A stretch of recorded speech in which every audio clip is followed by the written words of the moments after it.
Today we have a very, very, very special guest. I say that every time, I know, but you know what? Every guest to me is so interesting and so unique, and I'm always so excited to have them come on. So today I've got Tom Storey on. He joined us late, just the other night, and I got Tom to come on because, listen, he is someone that's been very open and very vocal about sharing his feedback on the real estate market in Toronto and surrounding areas. Tom typically sells in Toronto, downtown, and he's got a great pulse on the market there and surrounding areas. Now, we got Tom to come on and talk to us about what's happening in Toronto and the impacts, of course, of COVID. What types of investment opportunities are coming out, and what does he recommend investing in terms of strategies in the Toronto area? And of course, what else should we know about Toronto? Listen, you guys are going to love this episode with Tom. And if you do, make sure to reach out to him on Instagram or Facebook. He's on there all the time. By the way, we've uploaded lots and lots of new content to our YouTube page lately. If you haven't already subscribed, go to Thrive Mortgage Co. on YouTube. Look us up. We put out a video every single week with all sorts of great content, and we're excited to share more with you. So without further ado, guys, enjoy this episode with Tom Storey.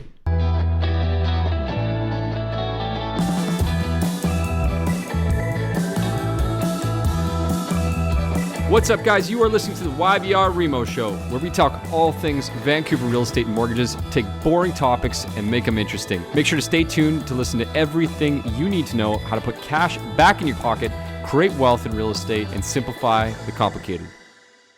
Tom, we brought you on the show today, my friend, and we really wanted to take some time to appreciate you for coming on and sharing a lot of the information that you have about Toronto and surrounding areas. As you know, real estate is just on fire right now, everywhere across the country. Vancouver, I imagine Toronto, and people are wondering every single day, like, what's up, what's down, what's happening, where should I go? I don't think we can answer every single of these questions, but talk to me, man. Like, what's it been like for you guys the last 3 or 4 months?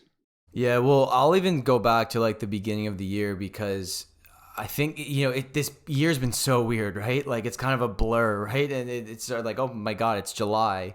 But we started this year in the market that I work at. I'm primarily in the Toronto market, like Toronto proper, 416 area code. And the first 2.5 months up to like March 15th, because that's kind of the date, the world changed. There was not one property that we helped a buyer buy that they weren't in competition with somebody else. It was one of those years where the price growth was getting not scary, but to a point you're like, I don't know if this is sustainable. It was almost like the beginning of 2017. Instead of having the fair housing plan, we had COVID that changed our market. So the beginning of the year was nuts. COVID happened.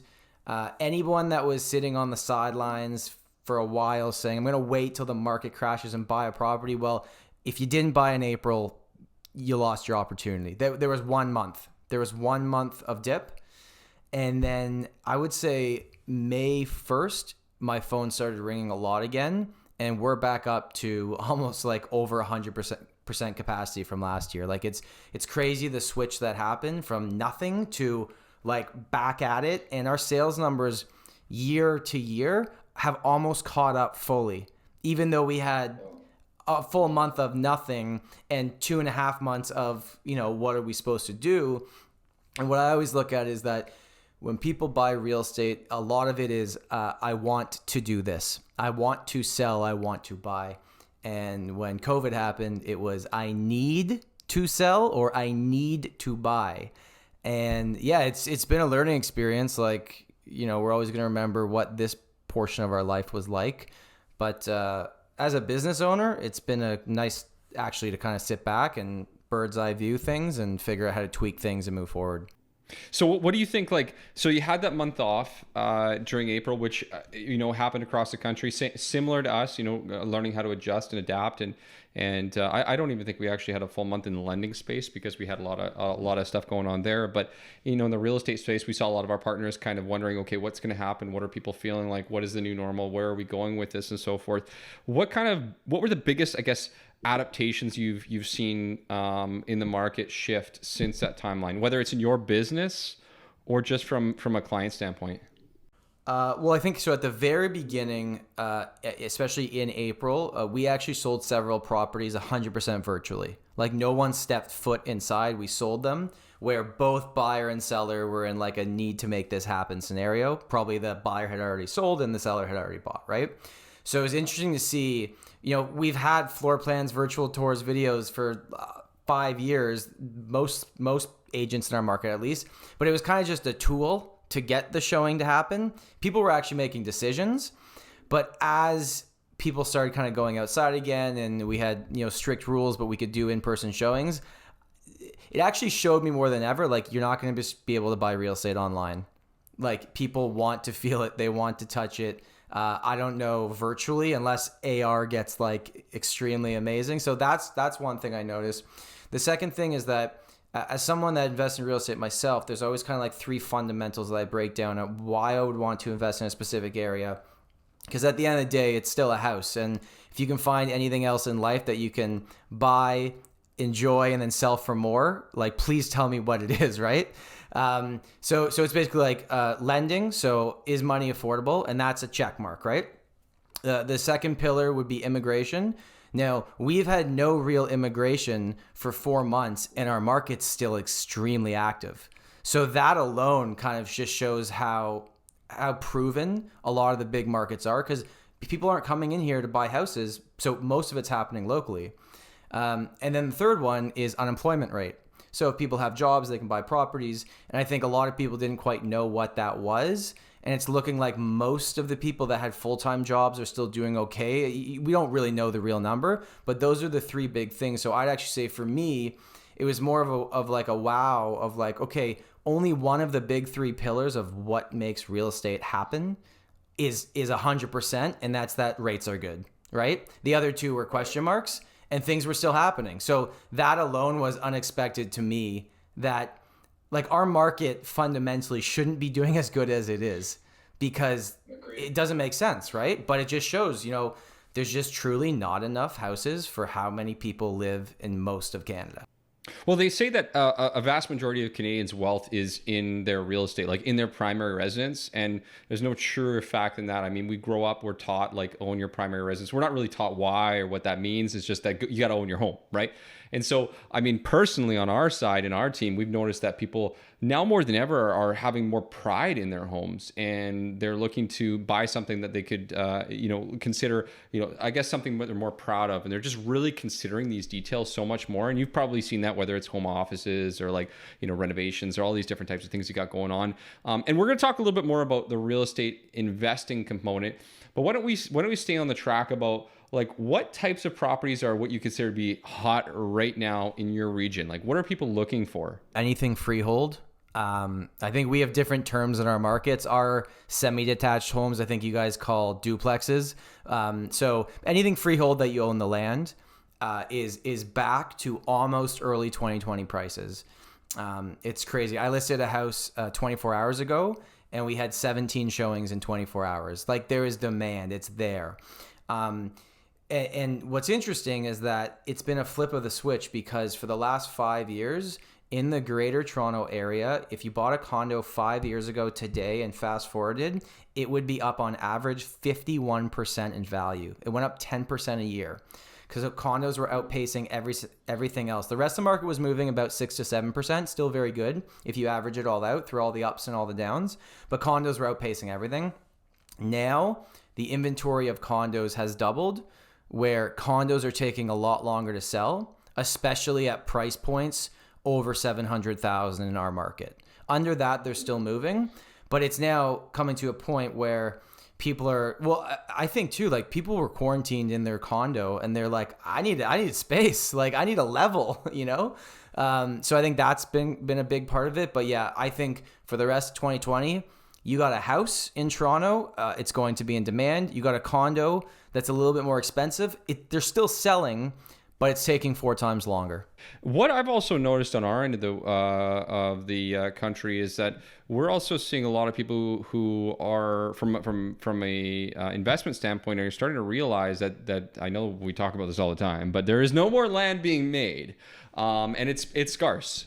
So if I don't know what it was like in Toronto, but I believe it was 2015, 2016 here in Vancouver where things just went whoop, like way up, skyrocketed. In particular, at the time, it was detached homes. It was detached properties in the city, and that kind of trickled into other markets and so forth. And we saw that kind of continue for a couple of years, and then into the like strata and so forth. But again, right now, just like you're mentioning right here, what are we seeing? We're seeing families move up from condos and townhomes to detached homes. They're moving further away. A lot more people are looking for space. So I think it's just like an understanding of the importance of where you live. Is that fair to say? Absolutely. And you know what? Because we sell of every sale we do, 60% of them is a condo.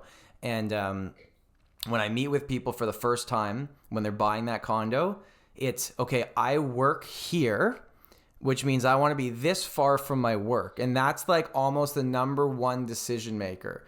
Now it's, well, I don't have to go back to the office for a year. And when I do go back, it's going to be 2 days a week. And I don't mind driving an hour in for 2 days a week. So it's like the one of the core principles of why they wanted that space. And I've kind of figured out, if you look at other markets in Canada, other than the big like Toronto and surrounding areas and Vancouver and surrounding areas, condos aren't that popular because the average house is affordable, right?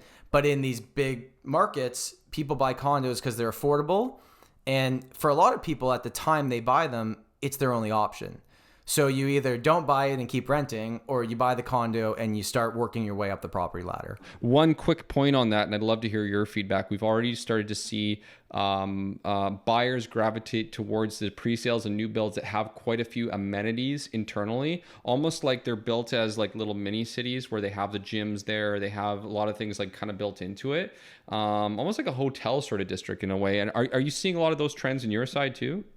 Yeah, and our new sales is kind of just coming back, but there was one that just launched, which is amenity focused, great area. And I think for like, it was a smaller building. I think for like 250 units, there was over 1,000 worksheets, meaning like 1,000 people tried to buy one. So the demand's still there. It's just different, right? And I think with the new construction stuff too, I'm not sure if it's exactly the same in both markets, but in our market, you have a longer time to do your down payment. It's like staggered. And what I think about new construction, because in our market, buying resale is actually better value than buying new, which it should be. It's new versus not new, right? But it can put you in a location where you maybe couldn't afford the houses in that location, but you can get a great condo and maybe there's not too many around there. And that's what I think new construction and new build stuff is a great opportunity for people that haven't entered the market yet. Yeah, that makes a lot of sense. So let's kind of move forward here. So interesting to hear like freehold. It's the same kind of mindset in that area that as it is here. People willing to move outside the city.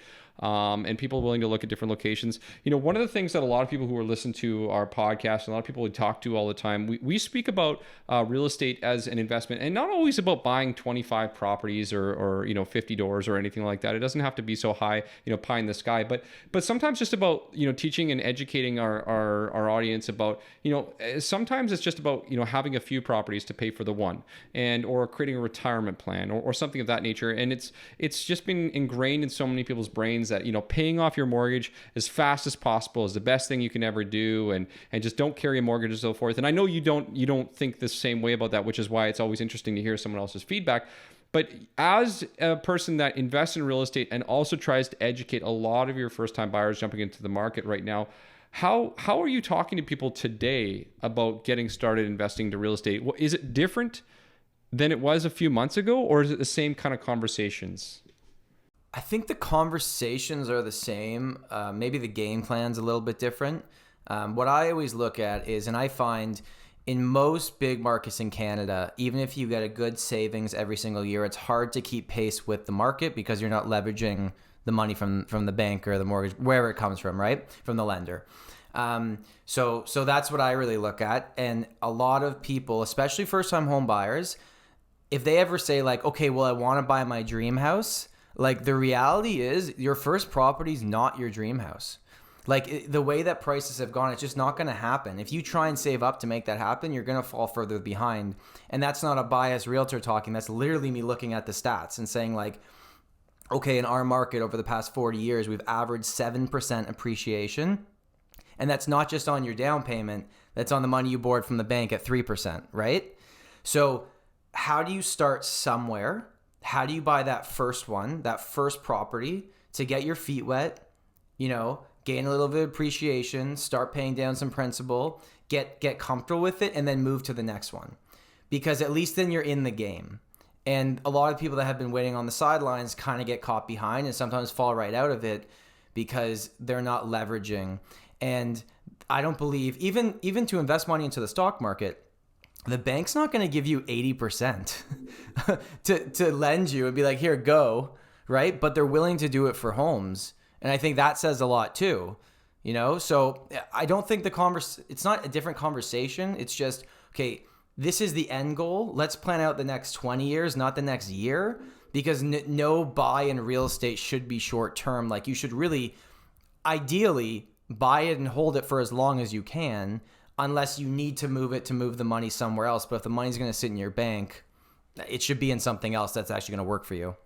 Yeah, real estate's interesting because the same drawback is also a positive in the sense that, real estate is obviously illiquid. So a lot of investors don't like the fact that you can't just, cash out day one. Obviously it's market dependent on where it's going. But the flip side to that is you can borrow and you can leverage it at what you mentioned, which is essentially the lowest possible cost of borrowing, which is a mortgage. And financing a mortgage right now at 2% or whatever that is just astronomical money. Like, it's cheaper than heck. Now, in the Toronto market, in the Vancouver market for years, one of the key things that has worked for investors, which is also a wild card, is appreciation. Now, we always talk about the different principles of real estate investment from a straightforward standpoint, and you mentioned principal reduction being one of them. We haven't talked about cash flow yet, but appreciation is one I want to target. And so the scary thing about appreciation for a lot of people is we see markets that pop up and pop down and things of that nature. But in a market like Toronto, do you typically talk to your investors about considering the appreciation as a key factor, or how do you approach that? I think you have to in Toronto because unless you're putting a big down payment, the cash flow is not necessarily there right off the bat.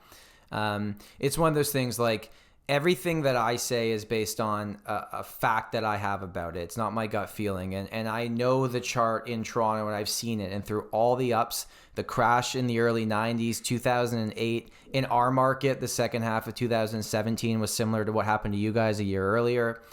With all the new taxes and everything, like all the ups and all the downs, we've averaged 7% a year in 40 years. So, okay, let's say you're buying a property. I would never say, okay, guaranteed we're getting this much appreciation a year. But okay, if we've averaged 7 over 40 years through all the good years and all the bad years, why don't we use 2 to 3% as like a safe number here? And then anything on top of that is bonus.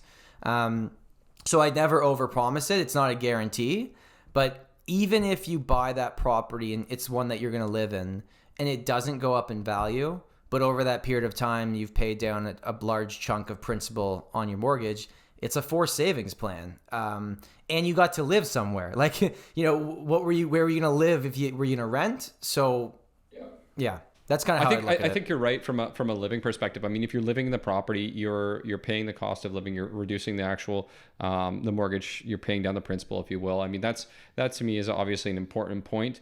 You talk to a lot of investors who are like buying multiple properties, and they try to focus on cash flow for good reason too. But one of the key points, and this is something that we see as well in the city for people who tend to focus more on and like to focus a lot of their energy on the downtown cities, is the value of appreciation and what it can do to spread your assets over time.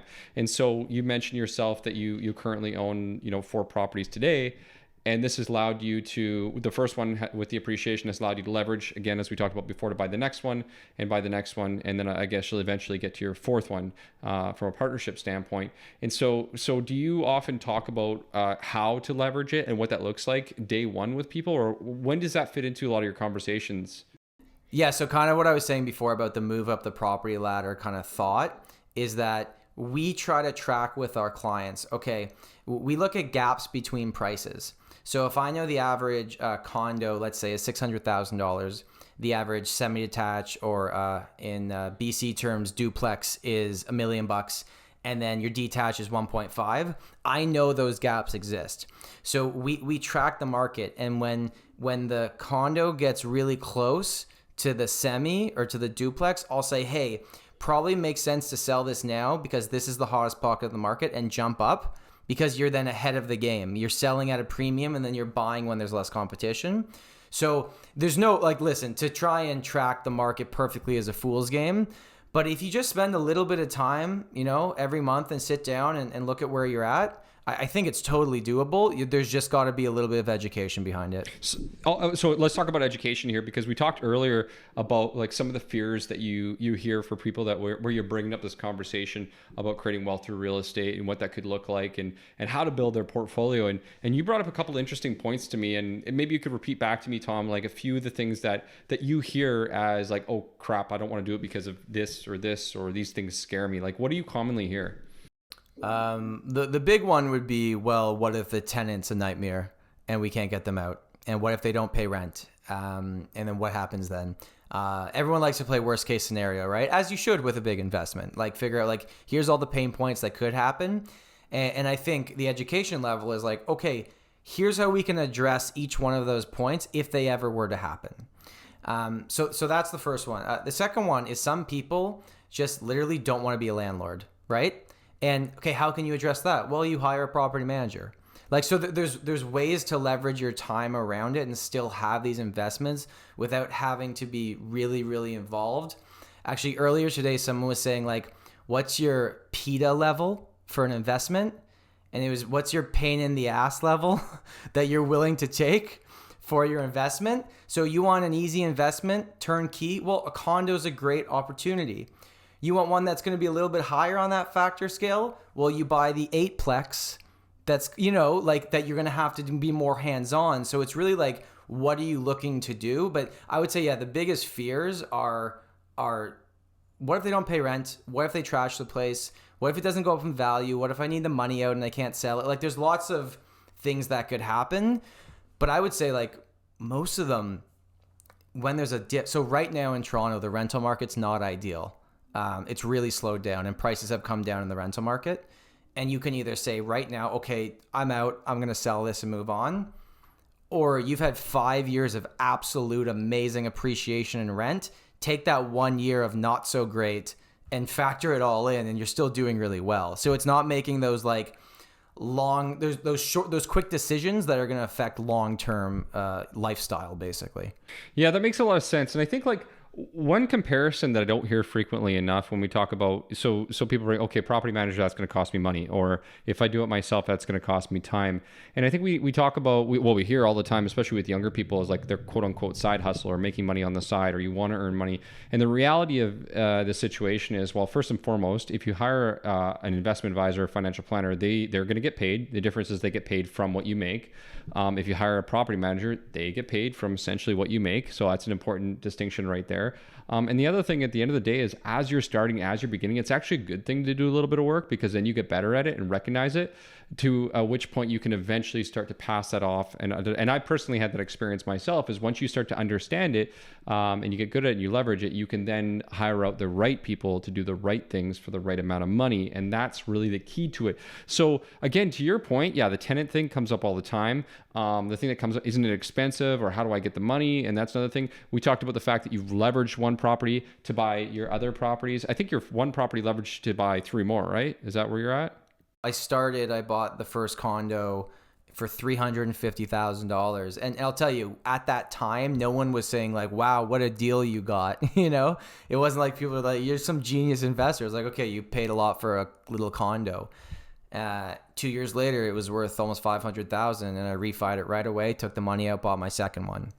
So let's talk about that really quickly. I'm going to break that down just because if somebody's listening that doesn't fully understand that. So one of the common questions that I get asked day to day is like, what value, how do I know what my value is, and how much money can I take out? So really, really simple, just for the sake of conversation today, as of today, if you're qualified, you can borrow up to 80% of the actual value today. And the actual value is defined by an appraisal. So not necessarily what, your neighbor sold for, or what the assessed value is, but the appraised value. Really important to define that, because I get very, very mixed up on that. And you did that after a couple of years, you said. So that's another key factor, which is that when you're setting up your actual mortgage, make sure you're setting it up in a way that it's not going to cost you 25 grand to get 50 grand, right? So you probably, had an idea to that, or at least some of an idea day one, right? Oh yeah, I knew what I was going to do from day one, and that's why I took a variable on that property, because I knew exactly what I was going to do. I knew what the penalty was going to be, 3 months interest. That was. Do you know, like, is there in that 5 years of mortgage term? Is there like a percentage? I'd actually be interested of like how many people break it in that 5 years. So there's a bunch of statistics floating around, and most of it's based on surveys. A lot of it's based on surveys. CMHC produced a few reports, and there's a couple of others that have come out. Every report and statistic that I've seen where there's been surveys has noted that you're around 38 months on average, year over year. That's where it tends to come out as the average homeowner that's been surveyed break their mortgage or makes a change in their mortgage term. And so if you put it this way, if the typical family is taking a 5-year fixed term, you got a whole lot of people that are holding off because the penalty costs are too high, or they're paying way too much money to banks that do not need your money. So yeah, around 3 years is the typical timeline, which makes a lot of sense, because I don't know about you, but 3 years ago my life was very different from what it is today. 100%. Yep.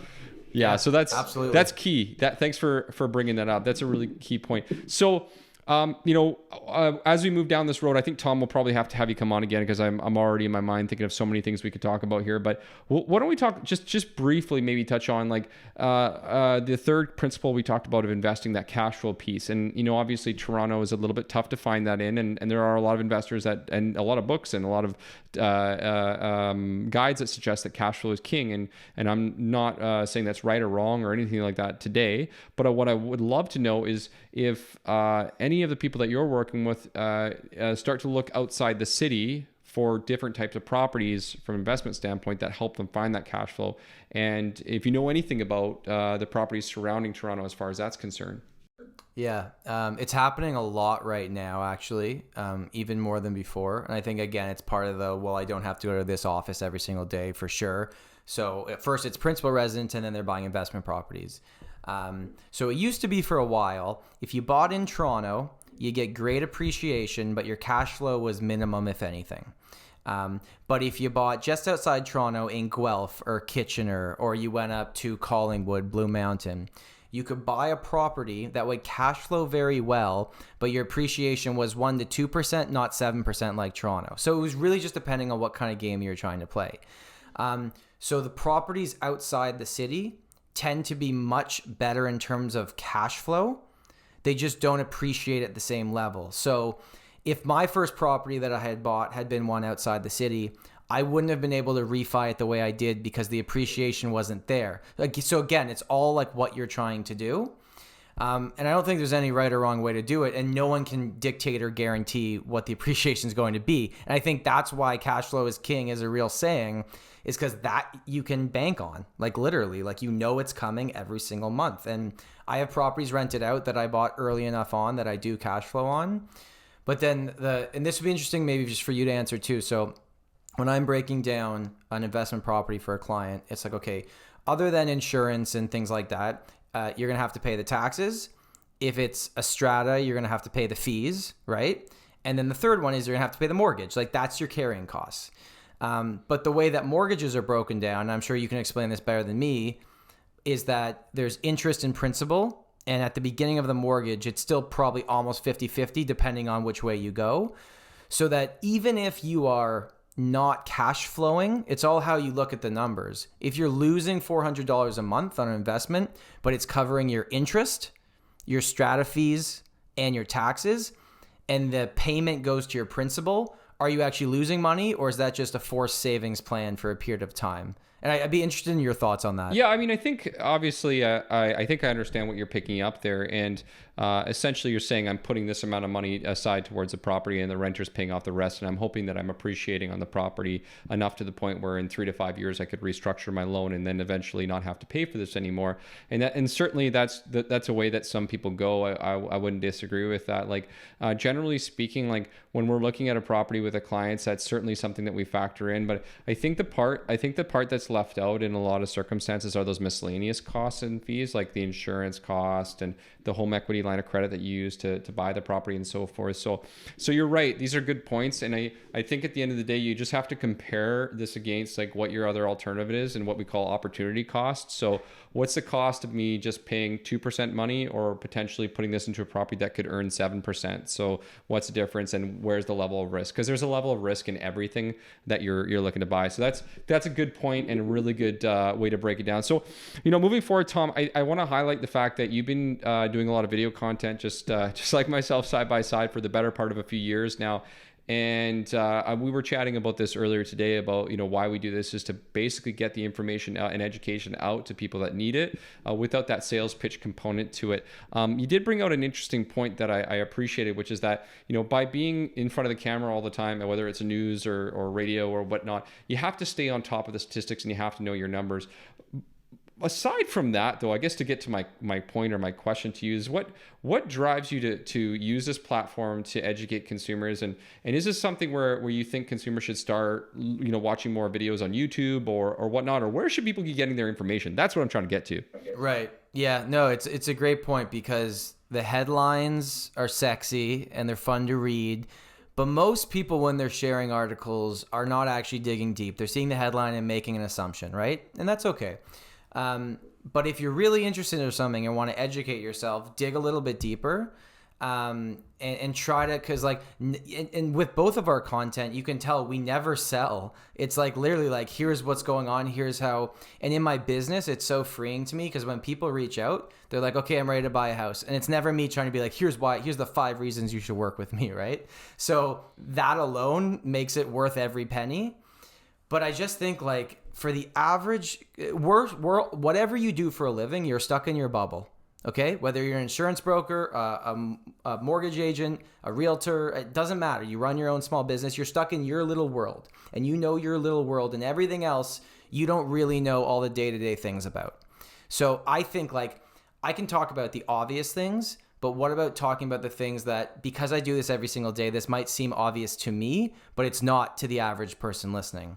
And during COVID, when everyone's sitting at home watching the news and they're saying like, in April, sales are down 67%. Well, some person might be sitting there on the couch being like, the value of my house is down 67%. And freaking out when that's not the reality at all. The values didn't actually change much, just the numbers of sales did. So I just think like whatever industry you're in, or if you're putting content out there, never assume that it's too obvious to talk about. Yeah, that's a great point. I think that's well said. And, quite frequently when I have conversations with people, it's about like, hey, I heard, prices are going to collapse, or that they're going up, or that there's no properties, or that there's lots of properties, or it's a good time, or it's a bad time. And typically it's a lot of hearsay, which is fair. I mean, you're talking to someone who they, maybe have been speaking to someone else. But again, kind of back to your point, that's why I think a lot of people should pay attention. So if you're in the Toronto area, or if you're across Canada, whether you're in the real estate industry or otherwise, make sure to check out Tom's stuff. We'll put all the links in the show notes and so forth. But I think it's just like, make sure you're fact checking your information to get the right information. So like, again, we tried to talk a little bit about the entry level conversation of getting into investing and how you felt and the types of things that you see. This is just raw facts. This is just specific things that people are doing. There's no agenda or any kind of information behind that. So thanks for sharing that. So, Tom, I think I'm going to call it today because you got to get up early, my friend, and you've been such a steward for your time here, my friend. So what is the best way if someone wanted to reach out to you to ask you more questions about anything we spoke about today? What's the best way for them to reach you? Number one way would be Instagram. We are at the Storey Team, and Storey is spelled Storey. Perfect. I know a local story as well. So awesome, man. Hey, listen, I appreciate you coming on the show, Tom. Thank you so much, my friend. Guys, if you enjoyed the show, make sure to go check out Tom's profile, give him a follow, send him a message, and listen, subscribe if you liked it. Let us know. We'll talk to y'all very soon.